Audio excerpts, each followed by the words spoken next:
आपने कॉरिडोर का जिक्र किया, आपने करार का जिक्र किया, मिडिल ईस्ट, यूरोप का। भारत के लिए उसका क्या मतलब होगा, ये सवाल बीच में रह गया था कहीं। हमें क्या फायदा होगा? क्या सुएज नहर पर जो निर्भरता है अगर वो कम होगी तो उससे हम पर क्या असर होगा पॉजिटिव? आमिर।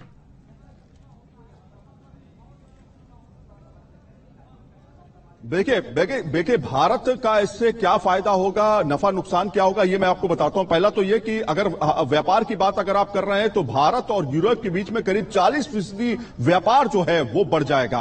पहला ये। दूसरा ये, जिसमें ये जो कॉरिडोर, स्पेशल कॉरिडोर बनाया जाएगा, ये व्यापारिक कॉरिडोर तो होगा ही, लेकिन इसमें टेक्नोलॉजी ट्रांसफर भी होगा।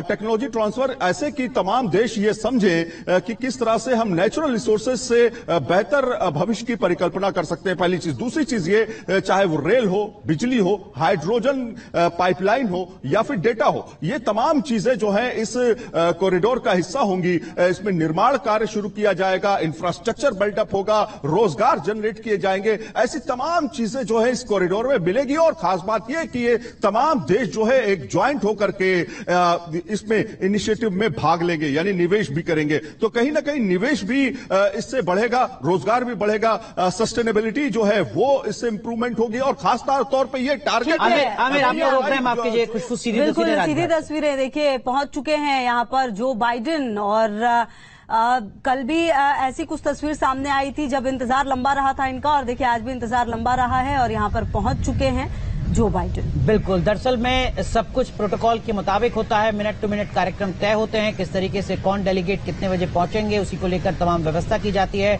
और अब इस तस्वीर का इंतजार जो किया जा रहा था वो तस्वीर सामने आ चुकी है। अमेरिका के राष्ट्रपति जो बाइडेन, दुनिया के सबसे शक्तिशाली देश के मुखिया जो बाइडेन पहुंचे हैं बापू को नमन करने के लिए, उन्हें श्रद्धांजलि देने के लिए। और ये एक अलग तरीके का जेस्चर है शैलेंद्र सर। मैं लगातार देख रहा हूं कि जो अधिकारी जिनकी नियुक्ति की गई है बाइडेन साहब के साथ प्रोटोकॉल के तौर पर, उनसे वो बातचीत करते हैं, उनके साथ रुकते हैं, 30 सेकंड बात करते हैं, कुछ समझते हैं, उसके बाद वो आगे बढ़ते हैं। जो बाकी राष्ट्रीय अध्यक्ष हैं उनसे ये एक अलग तस्वीर जो बाइडेन की लगातार हम कल से अब तक देख रहे हैं, परसों से अब तक देख रहे हैं। मुझे लगता है कि अगर इस तरह की तस्वीर से आप इसको इंटरप्रेट करेंगे तो ये बड़ी जायज है बात सोचना कि एक प्रेसिडेंट, वो भी यूएस का, जो suppose to be high headed otherwise जी, वो अगर हमारे देशवासियों के साथ इंटरेक्ट कर रहा है, दैट मीन्स उसकी कोई तो केमिस्ट्री है जो काम कर रही है इंडिया के साथ। अब उस केमिस्ट्री को आप मोदी जी के पास ले जाइए, देश के पास ले जाइए, interest, because he is projecting कि हम इंडिया और इंडियंस में इंटरेस्टेड हैं, मैं लोगों से बात करना चाहता हूं। That is his magnanimity. उसको बात करने की जरूरत नहीं है, वो सीधा आ सकता है, लेकिन नहीं, वो रुक रहा है, बात कर रहा है, इंटरेक्ट कर रहा है। दैट शोज वार्मथ कि आपके बीच में जो रिलेशन है वो गर्मजोशी से मिल रहा है। और शैलेंद्र सर, ये जो इस वक्त तस्वीर है, इससे बेहतर इक्वेशन तो कुछ नहीं हो सकता सर, इससे बेहतर इक्वेशन की झलक तो कुछ नहीं हो सकती। देखिए, ये इक्वेशन पिछले हम 5 साल से देख रहे हैं, पिछले 10 साल से देख रहे हैं। ये जो अभी इससे पहले वो जो 2 आईएफएस ऑफिसर्स के साथ उन्होंने जो इंटरेक्ट किया, वो जरूरत नहीं थी, मैं ये कह रहा हूं। हाँ। उसके बावजूद उन्होंने वो वार्मथ दिखाई है कि उनके साथ मैं बात करूंगा, 2 सेकंड को खड़ा भी हो जाऊंगा क्योंकि कोई बात इंटरेस्टिंग चल रही है, वो उनको कन्वे कर रहा है। ये दोनों इंसान जो उनके साथ इंटरेक्ट कर रहे थे, मुझे नहीं लगता कम से कम 2 लाख लोगों के पास बताएंगे कि जी बाइडेन साहब ने मुझसे क्या कहा। बिल्कुल, that is what is called as, ये पीढ़ी दर पीढ़ी ट्रांसफर होने वाला बयान है। Absolutely. हमारे साथ विकास चंद्रा भी हमारे सहयोगी राजघाट से जुड़े हुए हैं। विकास, जो बाइडेन पहुंच चुके हैं, तस्वीरें लगातार दर्शक देख रहे हैं, और प्रधानमंत्री नरेंद्र मोदी के साथ जो केमिस्ट्री उनकी लगातार हर मोर्चे पर दिखी है, उसी की झलक एक बार फिर नजर आ रही है, जहां पर लगातार पिछले कुछ मिनटों से वो दोनों आपस में बात कर रहे हैं। विकास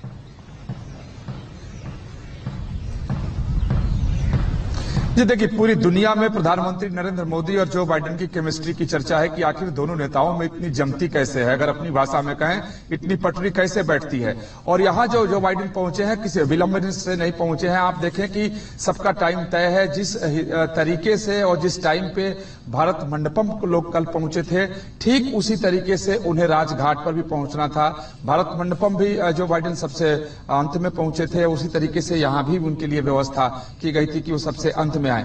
यहाँ हम दर्शकों को कहना चाहेंगे कि ये जो थीम वाक्य अपना रखा गया है G20 की बैठक का, वसुधैव कुटुंबकम, अगर इसको हिंदी में करें, हम उसका अंग्रेजी में ट्रांसलेट कर दें तो वसुधा मतलब धरती, कुटुंब मतलब परिवार, क्योंकि हमारे ऋषि महर्षि पूरी वसुधा को अपना कुटुंब ही मानते थे। और जब एक परिवार हो गया, एक धरती यानी एक जगह पर रहने वाला, तो उसका फ्यूचर एक कैसे नहीं होगा। तो ये बहुत बेहतरीन इसका अर्थ निकाला गया और बहुत उसी तरीके से ये बैठक भी हो रही है। और सबसे बड़ी बात देखें कि आधुनिक भारत की कल्पना महात्मा गांधी के बगैर नहीं की जा सकती है। आप देखें जो पूरी तैयारी की गई है, और भारत मंडपम के पास जो विदेशी मेहमानों के लिए, राष्ट्राध्यक्षों के लिए जो कह लें कि मिनी भारत तैयार किया गया है, वहां जैसे ही प्रवेश करें तो खादी ग्राम उद्योग दिखाई देता है। यानी गांधी जी को वहां भी सबसे पहले रखा गया है। और आज दिन की शुरुआत भी सारे राष्ट्राध्यक्ष महात्मा गांधी जी की समाधि से कर रहे हैं, क्योंकि दुनिया को शांति, अहिंसा, सद्भाव का पहला संदेश देने वाले महात्मा गांधी ही थे।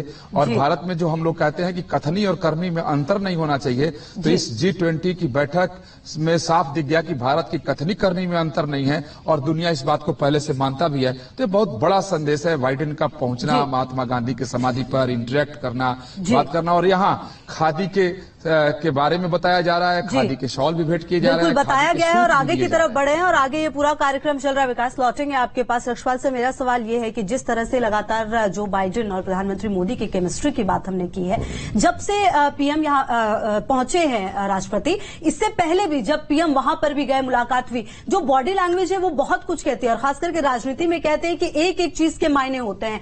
किस तरीके से ये जो केमिस्ट्री है वो आगे की तरफ जाएगी और किस तरह से ये दिखाती है कि भारत अमेरिका एक मजबूत रिश्ते की तरफ आगे बढ़ रहा है? बिल्कुल, ये तो हमने पिछले 9 साल से देखा था। और इवन जब प्रेसिडेंट ट्रंप भी थे तब भी ऐसी ही बात हो रही थी।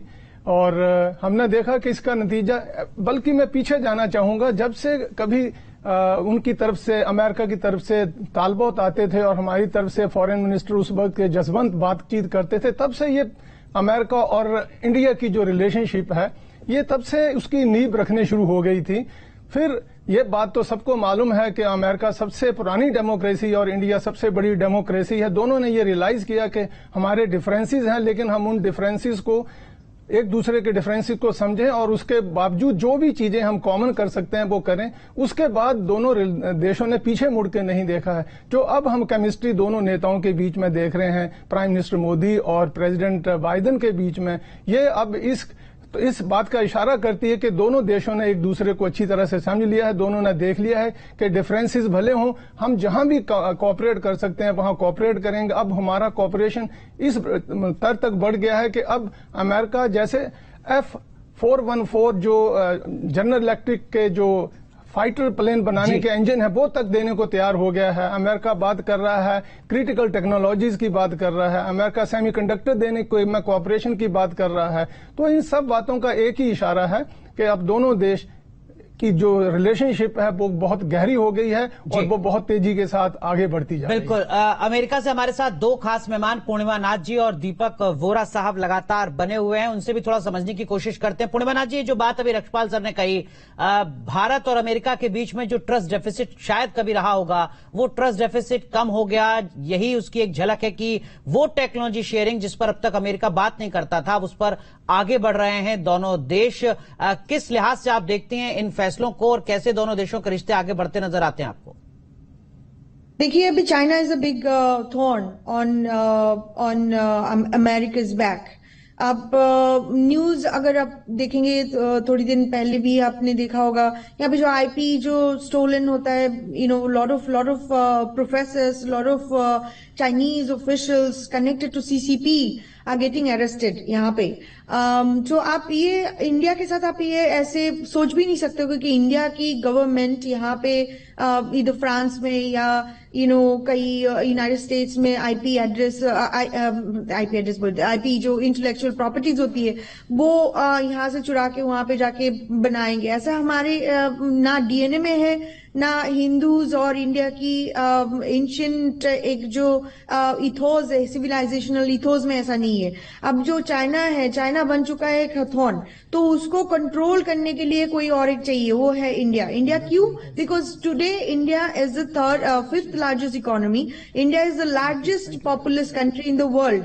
अब चाइना को काउंटर करने के लिए ऐसा ही कोई चाहिए, वहां पे चाहिए, ग्लोबल साउथ में ही चाहिए, और इंडिया के कोई और नहीं हो सकता। बिकॉज देखो आप India is a democracy, India also has the largest population, India also has the youth and talent and biggest market.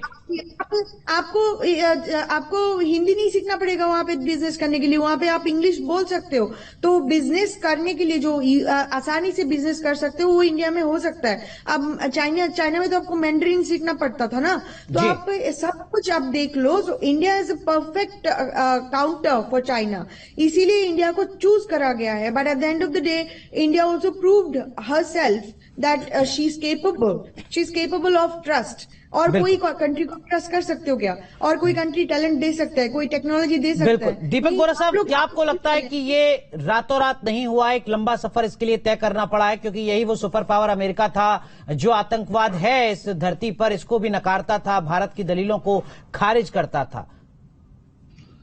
आपने बिल्कुल सही कहा है, मैडम नाथ भी बिल्कुल सही कह रही थी। एक समय था हमारी द्विपक्षीय संबंधों में जब हम एक दूसरे से बात तो करते थे पर सुनते नहीं थे, ये क्या कह रहे हैं, वो क्या कह रहे हैं। सर, आपको ये मालूम होगा कि 1990 के दशक में जब सोवियत संघ टूटा था तो अमेरिका का जो घमंड था वो चरण पे था। मैं यहाँ पे पोस्टेड था, एक अमेरिकन सेनेटर ने बड़ा मशहूर एक स्टेटमेंट दिया था कि दुनिया का कोई भी देश जब उसको आपत्ति होती है, जो भी नंबर वो घुमाता है उसकी घंटी वॉशिंगटन में बनती है। यानी हम दुनिया के चौधरी हैं, हम दुनिया के अंकल हैं, सारी समस्याओं का समाधान हमारा होगा। उसके बाद फिर बहुत सी चीजें बदली, अफगानिस्तान में जंग हुआ, 9/11 हुआ, एटसेट्रा एटसेट्रा। तो काफी हद तक वो घमंड कम हुआ है अमेरिका का। जब ये हुआ, अमेरिका ये समझा कि अब 4 महाशक्तियां दुनिया में रही हैं।